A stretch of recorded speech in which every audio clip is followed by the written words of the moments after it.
বহুতৰ এটা প্ৰবলেম থাকে যে ব্লাউজৰ শোল্ডাৰ নামি যায়। আমি যেতিয়া স্লিভছ লগাম আনমলটো আমাৰ কোচ খাই থাকে।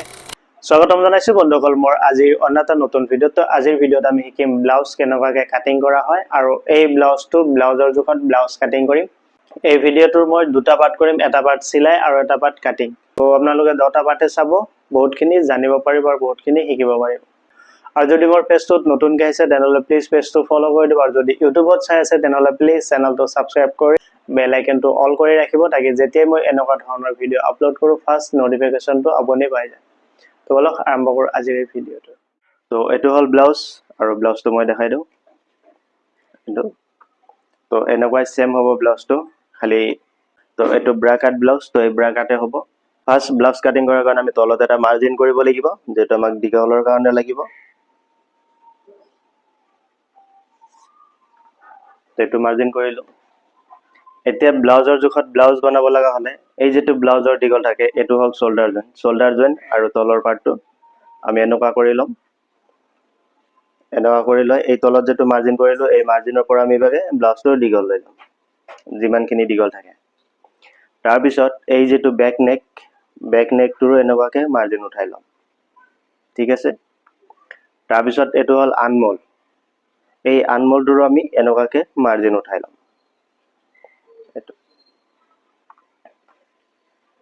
এই ব্লাউজটো দিয়ে মই তিনিটা মাৰ্জিন উঠালোঁ, দীঘল, আনমোল আৰু বেক নেক। তো এতিয়া আমি কি কৰিম, এইকেইটা মাৰ্জিন উঠাম। এইটো আছিল আমাৰ বেক নেক, এইটো হ'ল আনমোল আৰু চেষ্ট, আৰু এইটো হ'ল দীঘল। এতিয়া আমি এটা বস্তু চেক কৰিব লাগিব, এই যেকেইটা মাৰ্জিন উঠাইছো মাৰ্জিনটো আমাৰ চিধা আছে না নাই, তাৰ কাৰণে আমি এই বস্তুটো চাব লাগিব। এইটো ব্লাউজটো দীঘল কিমান আছে 14 হাফ, ইভাগে মোৰ 14 হাফত আহিছে না নাই, আহিছে। ইভাগে আনমোলটো ডাউন কিমান আছে 7 ইঞ্চি, ইভাগেও 7 ইঞ্চি, ঠিক আছে। কিন্তু এই যেটো আনমোলটো আমি অলপমান উঠাই দিম, ঠিক আছে, কাৰণ তো বেছি ডাউন হ'ব নহ'লে। এইটো আমি 1 ইঞ্চি উঠাই দিলোঁ। ইয়ালৈকে আমাৰ আহিছিল, কাৰণ তো যিহেতু চিলাই যাব, চিলাই গ'লে অলৰেডি অলপমান নামি যাব, সেইটো কাৰণে আনমোলটো অলপমান উঠাই দিব। তো এতিয়া আমি জুখিম ইয়াৰ বডি আৰু ৱেষ্ট। তো ব্লাউজটোৰ বডি কিমান আছে 20 আৰু ৱেষ্ট আছে 16 হাফ। 20 হ'লে টোটেল বডি আহি আছে 40, তো মই ইয়াতে 42 লিখি ল'লোঁ, আৰু ৱেষ্টটো আহি আছে 16 হাফ মানে 33 ৱেষ্ট আহি আছে। এতিয়া এই 40টো আমাৰ 4 ভাগ হ'ব আৰু এই 33টো আমাৰ 4 ভাগ হ'ব। 40টো যদি আমি 4 ভাগ কৰোঁ তেতিয়া কিমানকৈ আহিব, 10 আহিব। আমি বডিত 10ত মাৰ্জিন কৰিলোঁ। 33টো যদি আমি 4 ভাগ কৰোঁ কিমান আহিব 8.2, তো আমি তলত ইয়াতে 8.2ত মাৰ্জিন কৰিলোঁ। আৰু ইয়াতে শ্বেপ দিব লাগিব, শ্বেপটো দিয়াৰ কাৰণে আমি 1 ইঞ্চি এক্সট্ৰাকৈ ল'ব লাগিব। গলৰ যেটো ডিপ সেইটো কিমানখিনি আছে জুখি ল'ম। এই গলৰ বহলটো কিমান আছে এইটো জুখিম, 4.5 আছে।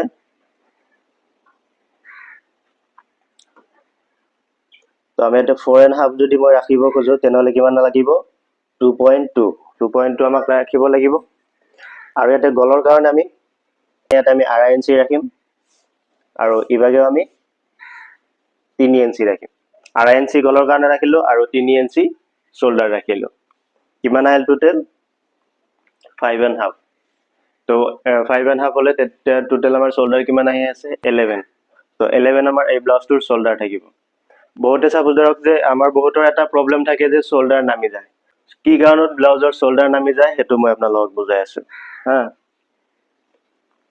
এতিয়া চাওক এইটো মোৰ ব্লাউজ হয় না, এই ব্লাউজটো মই ধুনীয়াকৈ আমি কি কৰোঁ এনেকুৱাকৈ পাৰি লওঁ। পাৰি লৈ পেলাই আমি কি কৰোঁ এনেকুৱাকৈ শোল্ডাৰ জোখোঁ। তো এনেকৈ পাৰি লৈ কিমান আহি আছে 12 মোৰ শোল্ডাৰ আহি আছে, ঠিক আছে, 12 শোল্ডাৰ আহি আছে। আৰু এই শোল্ডাৰ পাৰ্টটো কিমান আছে সেইটো আমি জোখোঁ। এইটো ধৰক কিমান আহি আছে 2.5, আমি 3 কাটি দিওঁ।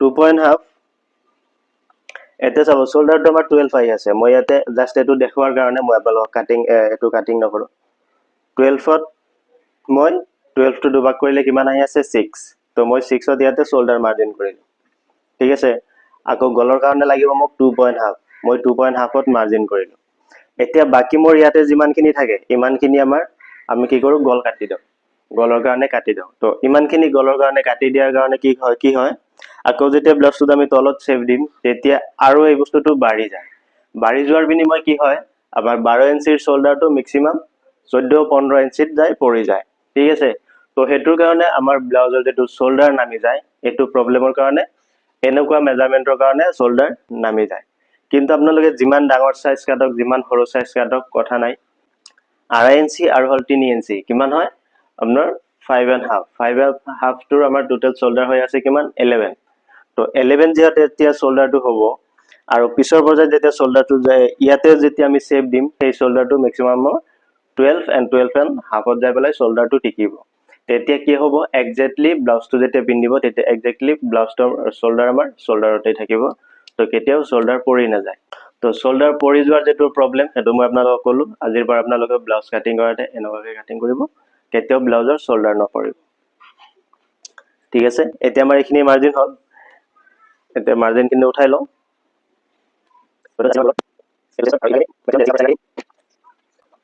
আৰু এই চেষ্টৰ মাৰ্জিনৰ পৰা এবাগে আমি 2.5 ইঞ্চি এটা মাৰ্জিন কৰিম যেটো আমাৰ শোল্ডাৰৰ লগত মিলোৱা হ'ব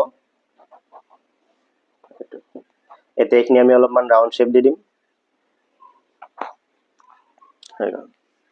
গলটো এনেকুৱা স্কয়াৰ দিম স্কয়াৰ হ'ব এতিয়া আমি কি কৰিম ইয়াতে এটা শেপ দিম আৰু এই শেপটো আমি 3.5ত দিম আৰু এটো 4 ইঞ্চি উঠাব লাগিব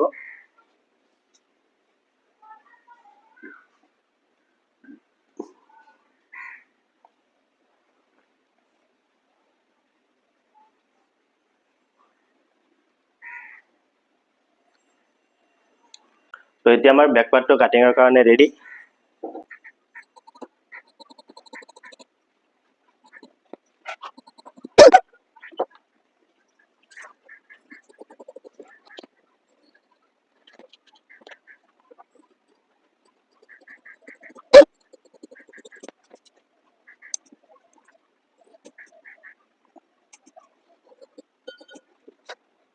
তো এটা আমাৰ ব্যাক পাৰ্ট যেটো ব্যাক পাৰ্টটো কাটিং হৈ গল এতিয়া আমি ফ্ৰন্ট পাৰ্টটো কাটিং কৰিম আৰু ফ্ৰন্ট পাৰ্টটো কাটিং কৰাৰ কাৰণে আমি যেটো লাইলিংটো এনেকুৱাকৈ ঘূৰাই লম তেনেকুৱাকৈ ঘূৰাই লৈ এই যেটো ব্যাক পাৰ্টটো আমি ইয়াতে ইয়াৰ ওপৰত তেনেকুৱাকৈ পাৰি লম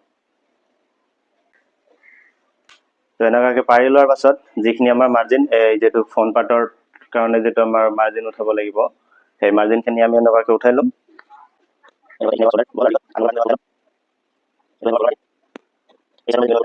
তো এতিয়া আমি যেটো বেস পাৰ্ট সেই বেস পাৰ্টৰ ডাউন দিম তো এটো আমি জুখি লম যেটো আমাৰ পুৰানা ব্লাউজ হেটোৰ বেস পাৰ্টটো কিমান ডাউনত আছে হেটো আমি জুখি লম এই যেটো শোল্ডাৰৰ পৰা ইয়ালৈকে তলকলৈকে জুখিম কিমান আহি আছে 12 তো 12 যদি আহি আছে মই এই শোল্ডাৰৰ পৰা 12ত মাৰ্জিন কৰিম ইয়াতে মাৰ্জিন কৰিলো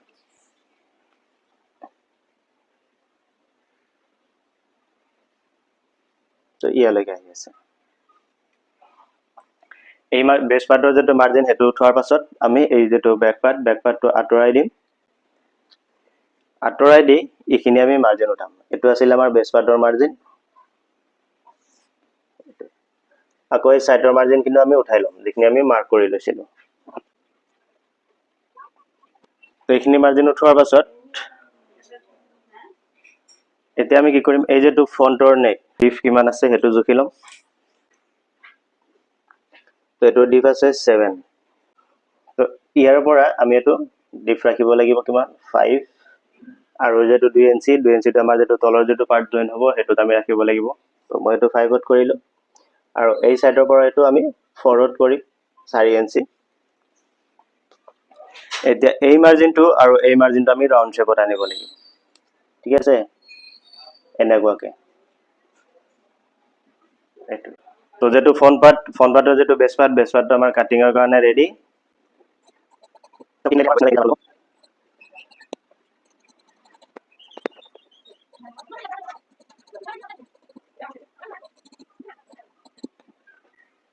তো চাওক এই পাৰ্টটো আমাৰ কাটিং হ'ল এতিয়া আমি এইটো বেক পাৰ্টৰ লগত মিলাই চাম এইটো চাওক একদম ফ্ৰন্ট পাৰ্টটো একেবাৰে কাটিং কৰাতে মই এইটো তাল পাৰ্টটো ছাটি ওলাইছো আৰু এইটো আছিল আমাৰ চেষ্টৰ মাৰ্জিন এখিনি কৰি ললো তো এইটো হোৱাৰ পাছত এতিয়া আমি এই ইয়াৰে তলৰ যেটো পাৰ্ট আছে সেই পাৰ্টটো কাটিং কৰিব লাগিব তাৰ কাৰণে কি কৰিম এইটো আমি এনেকুৱাকে জুখি লম কেই ইঞ্চি লাগিব 11 লাগিব আৰু এই সাইডত ৰাখিম আমি 3.5 আৰু এই সাইডত ৰাখিম 3 আৰু সেই তলৰ পাৰ্টটো আমি ওলাব লাগিব এই ইয়াৰ পৰা তাৰ কাৰণে এটা আমি অলপমান এনেকে মাৰ্জিন কৰি লম এটো দীঘলটো জুখি লম দীঘলটো আমাৰ কিমান লাগিব 11 11ত মাৰ্জিন কৰিলো এটো মাৰ্জিনটো আস্তা নি ললো ইয়াতে আমাৰ লাইনিংটো যেটো পাৰি আছে পাৰিখিনি পেলাই দিম নিয়মক নালাগে এই সাইডত ৰাখিম 3.5 আৰু এই সাইডত ৰাখিম 3 এতে স্কেলটোৰ যেটো শেপ আছে এটো হিচাপত আমি এই শেপটো হিচাপত এটো কাটি ওলাব লাগিব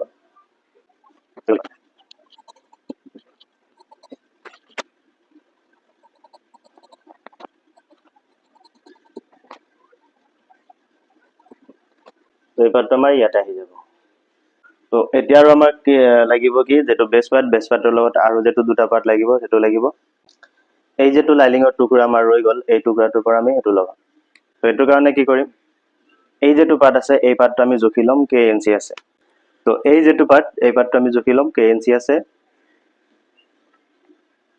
এটো 8 ইঞ্চি আছে কিন্তু এটা আমি 9 ইঞ্চি কাটিং কৰিব লাগিব কাৰণ কি অলপমান দফ সাইডত আমাৰ সিলাই যাব আধা ইঞ্চি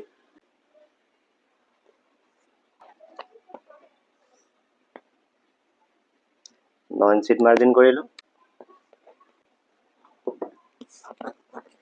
এই সাইডটো বহল কিমান আছে চাই লম 4 ইঞ্চি আছে এই সাইডটো আমাৰ 3.5 ইঞ্চি লাগিব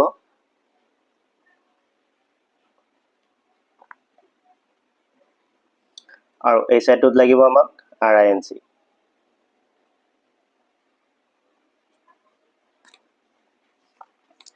আৰু ইয়াৰে যেটো মিডল পইণ্ট ওলাই লম তো 9 ইঞ্চি 9 ৰ মিডল পইণ্ট হ'ল 4.5 মিডল পইণ্ট তাত আমাৰ ওখ থাকিব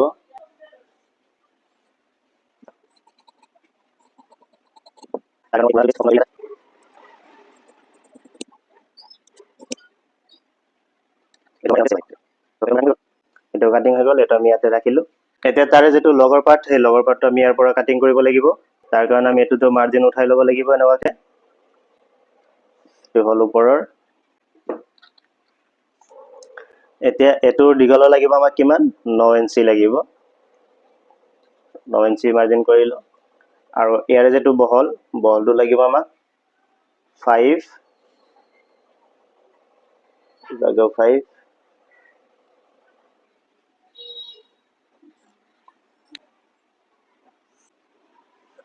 তো এতিয়া গলৰ কাৰণে আমি বহল দিব লাগিব 3.5 আমি বহল ৰাখিম আৰু যেটো ডাউনটো 2 ইঞ্চি দিব লাগিব কাৰণ তাতে আমি 5 ইঞ্চি দিছিলো এখিনি আমি ৰাউন্ড শেপ কৰি দিম তো ইয়াৰে যেটো মিডল পইণ্ট ওলাব লাগিব 4.5 এটো হল মিডল পইণ্ট এতিয়া এই মিডল পইণ্টৰ যেটো মাৰ্জিন এই মাৰ্জিনটোৰ পৰা আমি হাফ ইঞ্চি ডাউন কৰি এটা মাৰ্জিন কৰিম হাফ ইঞ্চি ডাউন কৰি এটা মাৰ্জিন কৰিলো আকৌ এই যেটো মাৰ্জিন এই মাৰ্জিনটোৰ ইয়াতে আমি হাফ ইঞ্চি উঠাই দিম এটো ইভাগে উঠাই দিম আৰু এই সাইডটোতে উঠাই দিম তো এইখিনিত আমি এনেকুৱাকে মাৰ্জিন উঠাই লম এতিয়া এই গলৰ যেটো ৰাউন্ড ইয়াৰে পৰা এই যেটো কোণা হাফ ইঞ্চি উঠাই দিছো ইয়ালৈকে আমি এনেকুৱাকে অলপমান ৰাউন্ড শেপ দি আনিম তো এই পাৰ্টটো হৈ গল চালে কেনেকুৱা কি কৰিলো এতিয়া আমি এটো কাটি ওলাম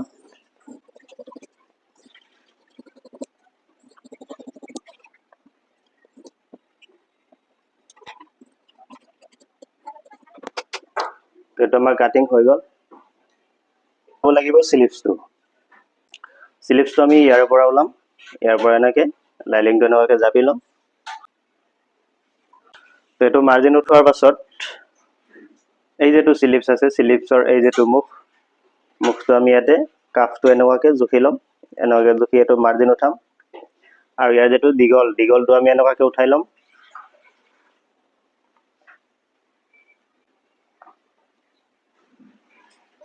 তো আনমোলটো যেহেতু আমি এইটোৰ সমানে ডাউন দিছিলো, আনমোলটোৰ মাৰ্জিন আমি এইটো হিচাপত উঠাই লম।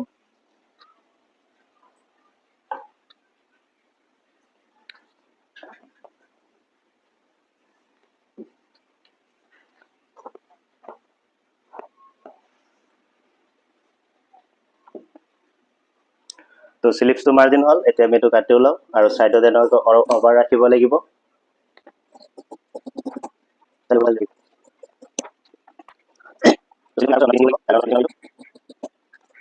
এইখিনি আহিব আমাৰ আনমোল ডাউন, এইটো মিডিল পইণ্ট আৰু তালপাতটো অলপমান ছাটি দিম একেবাৰে।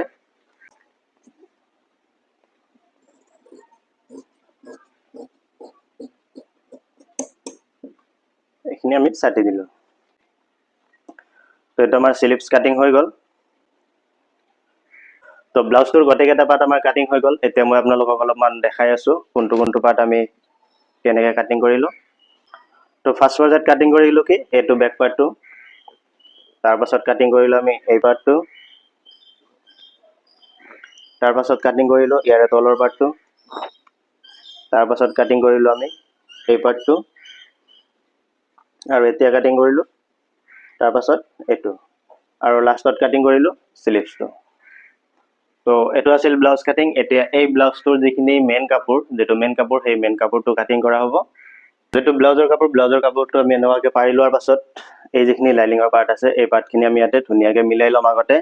আগতে সব বহুতে কি কৰে, আগতীয়াকৈ বেক পাৰ্টটো কাটি পেলোৱাৰ পিছত কি হয়, আমাৰ পিছত কাপোৰ মিলাব নোৱাৰে, কাপোৰ শ্বৰ্ট হৈ যায়। তো আপোনালোকে কি কৰিব, ব্ৰা কাট ব্লাউজ হওক বা প্লেন কাট ব্লাউজ হওক, ফাৰ্ষ্টতে আপোনালোকে লাইনিংটো মিলাই ল'ব। এনেকুৱাকৈ মই যেনেকুৱাকৈ মিলাই আছো এনেকুৱাকৈ আপোনালোকে মিলাই ল'ব।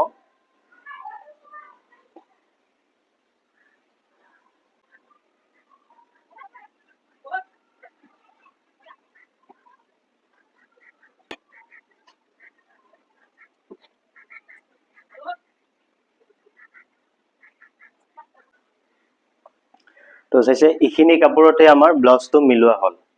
এতিয়া এই যেটো বাকি যিখিনি কাপোৰ হৈ গ'ল, এইখিনি কাপোৰেদি আমি স্লিভছ মিলাব পাৰিম।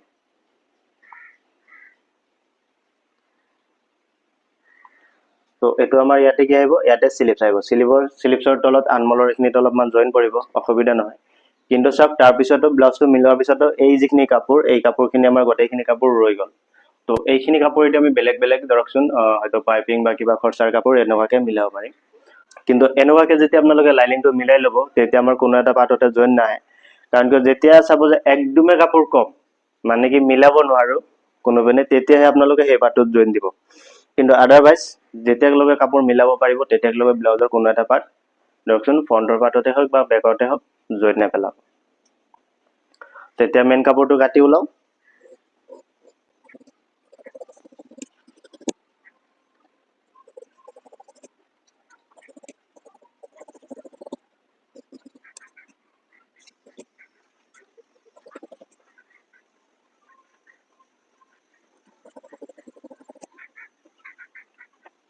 এটা আমাৰ কাপোৰটো কাটিং হৈ গ'ল, আৰু এই যিখিনি কাপোৰ হৈ গ'ল এই কাপোৰখিনি দি আমাৰ বেলেগ কিবা হয়তো লাগতিয়াল খৰচাৰ কাপোৰত কামত আহিব।